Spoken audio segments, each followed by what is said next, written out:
Yo tout le monde, j'espère que vous allez bien. Aujourd'hui, on continue ce qu'on a entamé en fin de dernier épisode, à savoir tout le lambris ici dans la pièce. Comme je vous avais dit, on va s'occuper de terminer de fermer, notamment la toiture. Tant que j'ai accès aux gaines aussi également, j'aimerais en profiter pour commencer à aiguiller tous les câbles, les fils, etc. On va aussi attaquer la pose du lambris dans la future salle de floraison. Vous l'avez compris, encore pas mal de choses à voir aujourd'hui, donc je vous laisse avec la suite de la vidéo. Pour commencer aujourd'hui, mon objectif, ça va être de câbler mes gaines de mes interrupteurs. C'est cette gaine-là, hein, c'est celle qui arrive là. Donc je vais juste passer deux fils en 1,5 mm, un fil rouge et un fil de couleurs différentes donc pour le retour. Si je le fais maintenant et que je le fais pas plus tard comme pour les prises de courant, c'est tout simplement que une fois que j'ai fermé mon lambris, la gaine elle est inaccessible derrière et c'est tout de suite plus compliqué pour venir faire son aiguillage de fil. Il y en a certains qui se poseront peut-être la question, qui se diront ouais mais mec, tu dis que tu as besoin de pré-câbler avant de mettre ton lambris, pourquoi est-ce que tu l'as pas fait pour tes réseaux de prise, tes réseaux de ventilateurs? Pour la simple et bonne raison que les gaines elles ne sont pas inaccessibles. La gaine pour mes réseaux de prise et ventilateurs, elle fait un U sur tout le tour du bâtiment, donc départ derrière vous au niveau du tableau électrique, et elle revient au niveau de l'entrée de ma pièce, juste là. Donc j'ai toujours les deux extrémités d'accessibles, donc c'est pour ça que je pourrais toujours venir aiguiller a posteriori. Donc c'est pour ça, je vais m'installer mes petits fils dans mes gaines, et puis comme ça après, on peut avancer sur le lambris. Bon, je viens de vous dire que mes gaines, elles étaient accessibles des deux côtés, j'ai un peu menti, en fait, j'ai l'impression qu'elles sont un peu trop loin derrière. Donc là, j'ai la gaine de mon interrupteur, ça n'a pas de problème. Mais par contre, après, j'arrive pas à retrouver les gaines pour mon réseau de prise et mon réseau de ventilateur. Donc je pense que on va peut-être se faire un peu chier pour ça. Bon, c'est pas grave, on verra ça en temps voulu. Bon, changement de plan, j'ai regardé ce que j'avais comme câble. Donc ça, c'est du 1.5 orange, donc parfait pour faire mon retour d'inter. Ça, c'est du 2.5 rouge, donc largement surdimensionné pour faire ma phase. Il m'aurait fallu du 1.5 rouge. Donc c'est pas grave, on va se mettre ça de côté. On va venir se fermer plutôt là-haut, là, le pan de toiture, parce que j'ai pas de gaine dessus. Donc honnêtement, je peux rapidement faire ça. Puis une fois que j'aurai récupéré le fil qui va bien pour tout câbler, on s'occupera des interrupteurs et on pourra enchaîner derrière sur la salle de flot.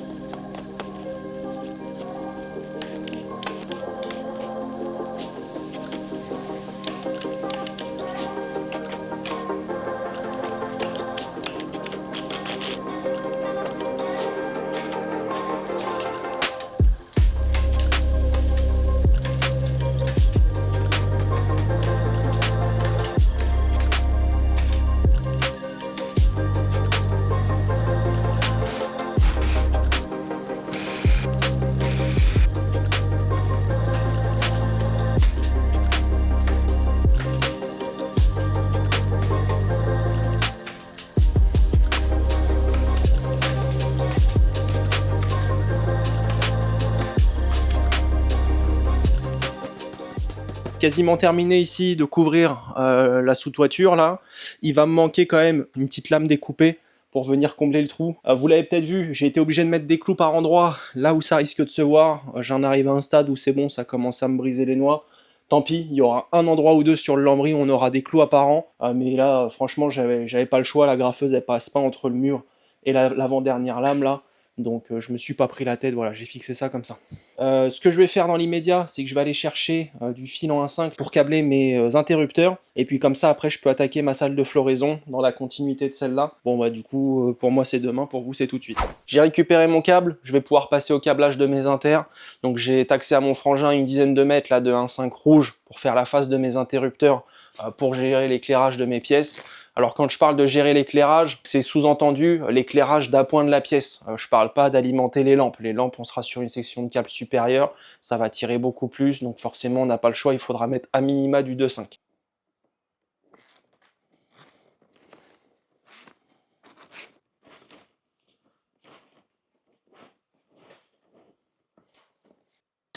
Tac, et puis je vais le replier comme ça. Au moins il se fera pas la malle, voilà. Pareil que de l'autre côté.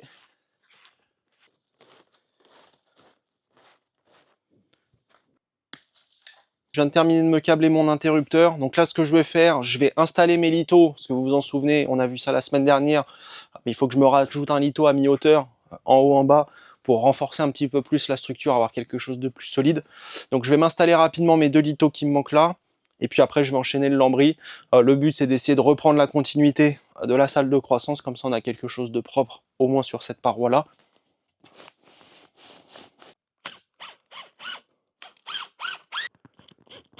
J'ai constaté il y a quelques jours un petit problème, j'ai complètement omis de m'en occuper. Il va falloir que je le fasse avant d'installer mon lambris. J'ai des fourmis qui se sont mises derrière ma laine de verre, entre le mur et la laine de verre. Je vous montre ça tout de suite. Donc là, ça va, j'ai quand même l'impression qu'elles ont décampé un peu. Mais bon, comme vous pouvez voir, il y a quand même un paquet de saloperies là. Et puis elles courent hein, en bas, le long du mur. Donc là, il va falloir que je trouve un moyen de m'en débarrasser. Là, je vois qu'elle passe dans le petit trou juste là. Honnêtement, ça va. C'était pire. Hein. Il y a quelques jours, j'avais vraiment une plaque de fourmis sur le mur. Alors, ça se trouve, elles se sont juste décalées, bien que là, ça a l'air d'aller. Mais ouais, je constate que j'ai un trou là-bas au coin. Et puis, je dois en avoir quelques-uns aussi à ras du mur au pied. Donc il va falloir que je regarde pour endiguer le problème immédiatement, parce que si je referme en laissant tel quel, je prends le risque que les fourmis s'installent totalement dans mon mur, me fassent une bête de fourmilière et que je me retrouve avec des fourmis dans mon espace de culture. Ça, c'est inenvisageable, hein. Donc je vais passer un bon coup d'aspi tout propre, regarder par où les fourmis arrivent, essayer de boucher ça tant bien que mal, peut-être avec un peu de béton. Je vais voir, je vais gâcher un peu de ciment à la main là, venir gobeter ça là dans les trous en bas pour essayer de boucher du mieux possible, et puis peut-être aussi derrière mettre en place un petit traitement anti-fourmis pour être sûr et certain que les fourmis ne reviennent pas s'installer et que ça me refoute pas la merde derrière. Donc voilà, ça fait partie des petits aléas qu'on peut avoir quand on est dans des bâtiments de ce type un peu anciens qui ont bougé, où il y a des trous, des passages, etc. vers l'intérieur, l'extérieur. On a ce genre de problématiques qui peuvent apparaître, et donc il faut vraiment s'en occuper, parce que comme je dis, ça peut poser un très gros problème derrière pour la culture.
Bon, visiblement, le simple fait d'avoir bouché les trous a suffi à faire partir les fourmis. J'ai déjà acheté le produit, donc par acquis de conscience, je vais l'utiliser, ça va pas me coûter plus cher. Donc ce que je vais faire, c'est que je vais passer donc ma poudre de diatomée ici au pied des murs, venir en pulvériser un petit peu. De cette manière, ça me fera une barrière répulsive naturelle supplémentaire. Comme ça, au moins, j'assure que dans 6-8 mois, j'ai pas les fourmis qui reviennent s'installer d'une manière X ou Y. Pour la poudre de diatomée, la pose, elle est très simple. Là, je vais juste venir percer le bout. Et en fait, on vient faire une petite pression sur la bouteille et ça va pulvériser de la poudre un peu partout. Donc je vais faire ça sur tout le tour de la pièce, comme ça au moins je suis sûr. Pour info, une bouteille de poudre de diatomée comme celle-là, ça vaut une dizaine d'euros je crois de mémoire. Je ressortirai le ticket. Donc voilà, c'est pas donné, mais je pense honnêtement qu'il y a largement de quoi faire la pièce, voire beaucoup plus. Donc voilà.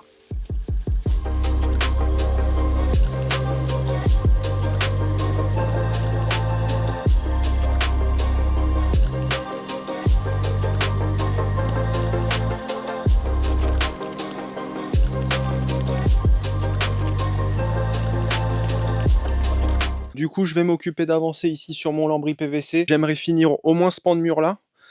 J'ai un peu changé la technique. Avant, je découpais ma lame, je la posais, je découpais la suivante, etc. Là, je me suis set-up la scie à onglet dans la pièce à côté, à une distance précise du mur. Je peux plaquer plusieurs lames d'un coup en fait contre le mur, faire ma découpe, ce qui fait que j'ai toutes mes lames qui sont coupées à la même taille. Donc ça me permet de couper les lames 5 par 5 et de pouvoir avancer beaucoup plus vite ici. Donc j'installe les lithos et puis on continue.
Bon, je vous propose qu'on fasse une petite halte dans la pause du lambris pour parler de ce qui nous attend dans le prochain épisode, à savoir la partie électricité, câblage des gaines, etc. Si on fait un rapide récap, dans la salle de floraison, j'ai 2 gaines pour alimenter mes futurs réseaux de lampes de culture, j'ai une gaine pour la partie éclairage d'ambiance de la pièce, j'ai 2 gaines pour la partie intracteur-extracteur, et également j'ai mes 2 gaines qui font le tour de ma pièce pour la partie ventilation et le reste pour la partie usage domestique, appareils divers, etc. Cette liste, elle est exactement la même pour mon espace de croissance, à la différence que j'ai une gaine en moins pour la partie alimentation des éclairages de culture, mais donc sinon, grosso modo, c'est exactement la même chose. Puis la pièce où je me trouve ici actuellement, j'ai juste un éclairage, un interrupteur, et puis je viendrai me mettre quelques prises après, mais ça encore, je le ferai a posteriori, en passant notamment directement sur le mur des goulottes type goulotte tertiaire, les trucs qu'on avait tous à l'école ou qu'on trouve dans les bureaux. Donc ça, c'est le détail de mes différents réseaux. Maintenant, on va parler un petit peu plus en détail de ce que je vais devoir alimenter en termes d'appareils et la quantité que je vais avoir à alimenter. Vous vous en doutez, la fonction la plus consommatrice sur le bâtiment, ça va être toute la partie éclairage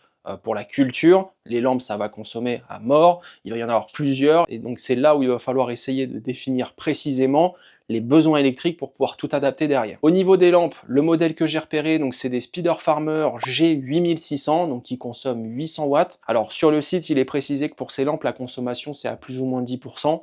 Donc on va se prévoir une marge de sécurité, on va compter 900 watts par lampe. Je sais que mes lampes peuvent couvrir maximum 1,5 m², et donc en faisant un calcul rapide, je sais qu'à côté dans la pièce, j'ai à peu près 10 m² de culture disponible. Donc on va compter un total de 6 lampes pour pouvoir couvrir donc 9 m². On fait le calcul rapide, 6 x 9, 54, et donc on tombe sur une consommation totale dans ma salle de croissance de 5400 watts. Pour la partie floraison, j'ai compté un total de maximum 8 lampes, et donc là 8 lampes, on va monter à 7200 watts de consommation maximum, juste pour la salle de floraison au fond. On commence déjà à constater qu'on va être sur des très grosses puissances, on va avoir des très gros besoins électriques, des très gros consommateurs, et donc là il va falloir qu'on commence à regarder ce qu'on peut passer en termes de fils pour pouvoir délivrer cette puissance. Dans la théorie, au niveau des fils, je vous l'affiche à l'écran, mais comme vous pouvez voir, donc chaque section de fil va pouvoir fournir plus ou moins de courant. Nous, dans notre cas, on va commencer à regarder plutôt une section de type 2,5 mm² qui nous permet donc en général d'alimenter jusqu'à 4600 watts de puissance. Si on revient au chiffre qu'on avait juste avant, 4600 watts c'est inférieur à 5400, et donc là forcément de facto,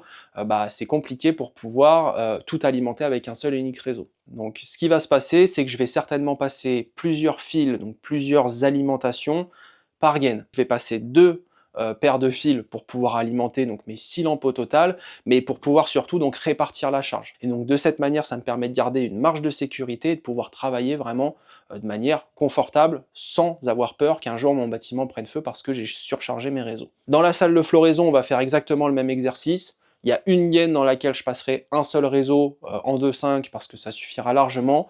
Et puis dans l'autre gaine, je passerai également 2 réseaux en 2.5 pour là encore éclater un petit peu la charge vraiment consommée par les lampes et donc pouvoir répartir ça au plus juste et derrière également pouvoir adapter mes disjoncteurs et donc travailler en sécurité. Si on fait une rapide aparté sur les extracteurs, le plus gros extracteur c'est les extracteurs de 2500 m3 et ça va consommer à pleine puissance 500 watts approximativement.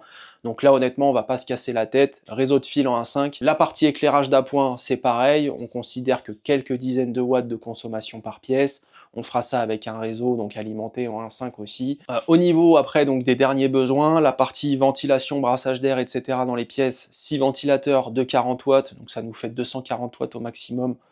Donc c'est pareil, on va pas se casser la tête, on va faire un réseau en 5, ça ira très bien.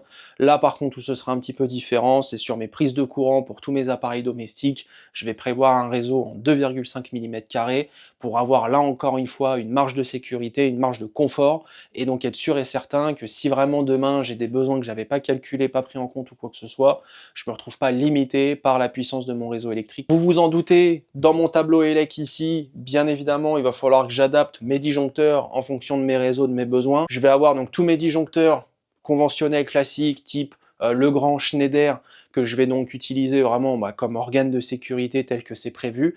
Mais par contre, je vais également certainement utiliser une seconde rangée de disjoncteurs qui seront là donc des disjoncteurs intelligents qui me permettent d'avoir un suivi de consommation, un pouvoir de coupure à distance si besoin, pouvoir faire du on-off depuis le téléphone ou quoi que ce soit. Mais donc vous vous en doutez, c'est de la chinoiserie, et si jamais demain j'ai une galère avec ça et que j'installais que du disjoncteur chinois, on peut être sûr et certain que l'assurance elle me dirait va te faire mettre, tu nous as mis de la merde, ton truc il a cramé, c'est bien fait pour ta gueule, tu dégages. Donc c'est pour ça, on va assurer le coup.